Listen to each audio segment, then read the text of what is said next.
പുത്തൻകുരിശ് 10-ാം മൈലിൽ വൻ മയക്കുമരുന്ന് വേട്ട. 30 കിലോ കഞ്ചാവുമായി 5 ഇതര സംസ്ഥാന തൊഴിലാളികളെയാണ് പുത്തൻകുരിശ് പോലീസും ഡാൻസ് ഓഫ് സംഘവും ചേർന്ന് പിടികൂടിയത്. പുത്തൻകുരിശ് 10-ാം മൈലിൽ നടന്ന മയക്കുമരുന്ന് വേട്ടയിലാണ് 30 കിലോ കഞ്ചാവുമായി 5 ഇതര സംസ്ഥാന തൊഴിലാളികൾ പിടിയിലായത്. വെസ്റ്റ് ബംഗാൾ മൂർഷിദാബാദ് സ്വദേശികളായ അഷ്റഫ് മണ്ഡൽ, നുഹ്നാബി മണ്ഡൽ, റോഫിഖുൽ, റിബൻ മണ്ഡൽ, യാനുസ് അലി മൊല്ല എന്നിവരെയാണ് റൂറൽ ജില്ലാ ഡാൻസ് ഓഫ് ടീമും പുത്തൻകുരിശ് പോലീസും ചേർന്ന് പിടികൂടിയത്. വെസ്റ്റ് ബംഗാളിൽ നിന്നാണ് സംഘം കഞ്ചാവ് കൊണ്ടുവന്നത്. ആലുവയിൽ തീവണ്ടി ഇറങ്ങി അവിടെ നിന്നും ഓട്ടോയിലാണ് 10-ാം മൈലിൽ എത്തിച്ചത്. വെയിറ്റിംഗ് ഷെഡിൽ നിൽക്കുമ്പോഴാണ് ഇവരെ കസ്റ്റഡിയിലെടുത്തത്. 5 പേരുടെയും ഷോൾഡർ ബാഗിൽ പ്രത്യേക പാക്കറ്റിലാണ് കഞ്ചാവ് സൂക്ഷിച്ചിരുന്നത്. ഇതര സംസ്ഥാനക്കാർക്കിടയിലായിരുന്നു വിൽപ്പന. മയക്കുമരുന്ന് കടത്ത് സംഘം പോലീസിന്റെ നിരീക്ഷണത്തിലായിരുന്നു.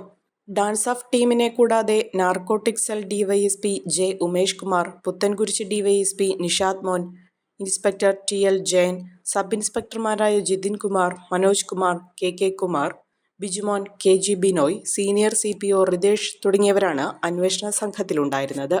2 ആഴ്ചയ്ക്കുള്ളിൽ റൂറൽ പോലീസ് പെരുമ്പാവൂർ വാഴക്കുളത്ത് നിന്ന് 51 കിലോഗ്രാമും, കാലടി ശ്രീമൂലനഗരത്ത് 16 കിലോയും, കാഞ്ഞൂരിൽ 6 കിലോയും, രാമമംഗലത്ത് നിന്ന് 10 കിലോയും, ആലുവ റെയിൽവേ സ്റ്റേഷനിൽ നിന്ന് 5 കിലോയും കഞ്ചാവ് പിടികൂടിയിരുന്നു.